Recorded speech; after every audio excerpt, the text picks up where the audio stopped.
ಇದರಲ್ಲಿ ಮುಂಚೆ BML ವಶದಲ್ಲಿತ್ತು. ಇದರಲ್ಲಿ 300 ಎಕರೆ ಅರ್ಬನ್ ಡೆವಲಪ್ಮೆಂಟ್ ಡಿಪಾರ್ಟ್ಮೆಂಟಿಗೆ ತಗೊಂಡಿದ್ದೀವಿ. ಇದರಲ್ಲಿ ಇಂಟಿಗ್ರೇಟೆಡ್ ಟೌನ್ಶಿಪ್ ಮಾಡ್ತಾಯಿದ್ದೀವಿ. ಇಂಟಿಗ್ರೇಟೆಡ್ ಅಂದರೆ ಇಲ್ಲಿ software, hardware, school, college, hospital, banking ಎಲ್ಲ ಸಿಸ್ಟಮ್ಗಳು ಬರಬೇಕು ಅಂತ. ಹೌಸಿಂಗ್ ಅವ್ರು ಇರೋಕ್ಕೆ ಸಾವಿರಾರು ಮನೆಗಳು ಕಟ್ಟುವಂಥದ್ದು ಎಲ್ಲ ಪ್ರಾಜೆಕ್ಟು PPP ಮಾಡಲ್ಲಿ ಎಷ್ಟೋ ಸಾವಿರ ಕೋಟಿ ಆಗ್ತದೆ. ನಾವು ಜಮೀನು ಕೊಡೋದಷ್ಟೇ, ಇನ್ನು ಉಳಿದಿದ್ದೆಲ್ಲ ಪ್ರೈವೇಟ್ ಪಾರ್ಟ್ನರ್ಶಿಪ್ಪಲ್ಲಿ ಈ ಪ್ರಾಜೆಕ್ಟನ್ನು ಮಾಡ್ತಾಯಿದ್ದೀವಿ. ಮುಂಚೆ ಕೋಲಾರ ಜಿಲ್ಲೆಗೆ ಚಿನ್ನದ ನಾಡು ಅಂತ ಏನು ಹೆಸರಿತ್ತು, ಅಟ್ಲೀಸ್ಟ್ ಆ ಹೆಸರು ಮುಂದುವರಿಲಿ ಅಂತ ಹೇಳಿ ಈಗ ನೀವೇ ನೋಡಿದ್ರಿ. ಇದು ಈ ಥರ ಇದೆ. ಇನ್ನೊಂದು 8-10 ವರ್ಷ ನೋಡಿದ್ರೆ ಇದು ಚಿತ್ರಣನೇ ಬೇರೆ ಇರ್ತದೆ, ಇನ್ನೊಂದು ಬೆಂಗಳೂರು ಥರ ಇರ್ತದೆ. ಆ ಥರ ಮಾಡಲಿಕ್ಕೆ ನಮ್ಮ ಕನಸಿನ ಯೋಜನೆ ನಂದು, ನಮ್ಮ ರೂಪಾದು, ನಾರಾಯಣ ಸ್ವಾಮಿ ಅವ್ರು ಕೂತ್ಕೊಂಡು ನಾವು ಮಾತಾಡಿದ್ದೀವಿ. ನಮ್ಮ ವಶದಲ್ಲಿದೆ 300 ಎಕರೆ ಸುತ್ತಲೂ ಗಡಿ ಹಾಕೊಂಬಂದಿದ್ದೀವಿ. ನೋಡಿದ್ರಲ್ಲ ನೀವೇ ಕೂಡ KGF ಅರ್ಬನ್ ಡೆವಲಪ್ಮೆಂಟ್ ಅಥಾರಿಟಿ. ಈ 50 ವರ್ಷಗಳಲ್ಲಿ ಯಾವುದೂ ಸರ್ಕಾರ ಕೊಡದಷ್ಟು, ಯಾವುದೇ ಮುಖ್ಯಮಂತ್ರಿ ಕೊಡದಷ್ಟು ಇವತ್ತು ದುಡ್ಡು ಅನುದಾನಗಳನ್ನ ಕಾಂಗ್ರೆಸ್ ಸರ್ಕಾರ ಕೋಲಾರಕ್ಕೆ ಕೊಟ್ಟಿದೆ.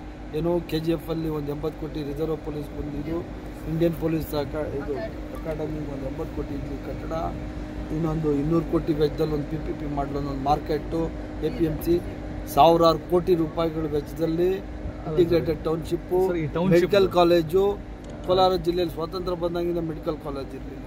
ಚಿಕ್ಕಬಳ್ಳಾಪುರದಲ್ಲಿ ಮೆಡಿಕಲ್ ಕಾಲೇಜ್ ಇತ್ತು, ಅವಿಭಾಜ್ಯ ಕೋಲಾರ ಜಿಲ್ಲೆ, ಅಲ್ಲಿ ಮೆಡಿಕಲ್ ಕಾಲೇಜ್ ಮಾಡಿದ್ರು, ಆದರೆ ಕೋಲಾರ ಜಿಲ್ಲೆಯಲ್ಲಿ ಮಾಡಿಲ್ಲ. ಅದರಿಂದ ಇಡೀ ಕೋಲಾರ ಜನತೆಯ ಪರವಾಗಿ ನಾನು ಸನ್ಮಾನ್ಯ ಮುಖ್ಯಮಂತ್ರಿಗಳಿಗೆ ನಾನು ಅಭಿನಂದನೆಗಳನ್ನ, ನಾನು ನಮ್ಮ ರೂಪ, ನಮ್ಮ ನಾರಾಯಣ ಸ್ವಾಮಿ ಮತ್ತು ಈ ಜಿಲ್ಲೆಯ ಎಲ್ಲ ಶಾಸಕರು ನಾವು ಅಭಿನಂದನೆಗಳು. ಟೌನ್ಶಿಪ್ಗೆ ಏನಾದರೂ ಟೈಮ್ ಬೌಂಡಿಂಗ್ ಏನಾದ್ರು ಇದೆಯಾ ಸರ್? ಅದೇ 1 ವರ್ಷದೊಳಗಡೆ ನಾವು ಇದನ್ನ DPR ಮಾಡಿ 1 ವರ್ಷದೊಳಗೆ DPR ಕೊಟ್ಬಿಟ್ಟು ಕೆಲಸ ಸ್ಟಾರ್ಟ್ ಮಾಡ್ತೀವಿ. ಅದೇ DPR ನೋಡ್ಕೊಂಡು DPR ಮಾಡ್ಬಿಟ್ಟು ಪ್ರೈವೇಟ್ ಪಾರ್ಟ್ನರ್ಶಿಪ್ಪಲ್ಲಿ ಬರಬೇಕಲ್ಲ. ನಮ್ಗೆ ಅವ್ರಿಗೆಲ್ಲ ರೂಲ್ಸು ರೆಗ್ಯುಲೇಷನ್ಸ್ ಎಲ್ಲ ಒಪ್ಪಿಗೆ ಆದರೆ 100% 1 ವರ್ಷದಲ್ಲಿ ಸ್ಟಾರ್ಟ್ ಮಾಡಿ. ಇಲ್ಲಿ ಕಂಪ್ನಿಗಳು ಬರ್ತವೆ ಸರ್? ಹೌದು, ಎಲ್ಲ ಕಂಪ್ನಿಗಳು ಬರ್ತವೆ.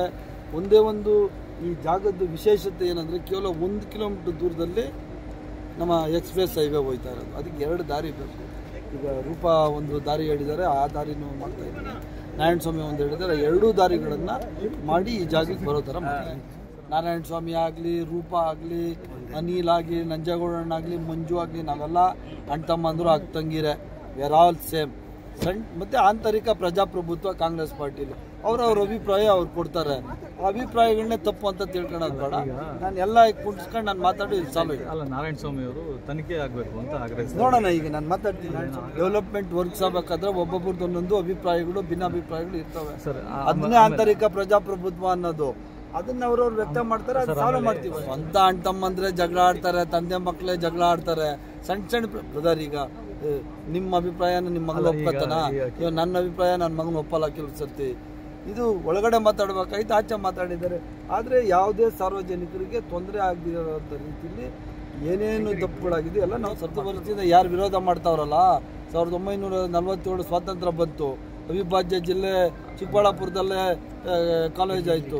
PPP ಮಾಡಲೋ ಅಥವಾ ಸರ್ಕಾರಿ ಕಾಲೇಜು ಯಾಕೆ ಕೋಲಾರದಲ್ಲಿ ಯಾರೂ ಮಾಡಲಿಲ್ಲ? ಯಾಕೆ ಮಾಡಲಿಲ್ಲ?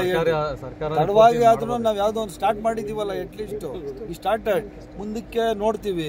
PPP ಮಾಡಲಲ್ಲಿ ಅದು ವರ್ಕೌಟ್ ಆಗಿಲ್ಲ ಅಂದರೆ 100% ಸರ್ಕಾರದಿಂದನೇ ಮಾಡಿಸ್ತೀವಿ.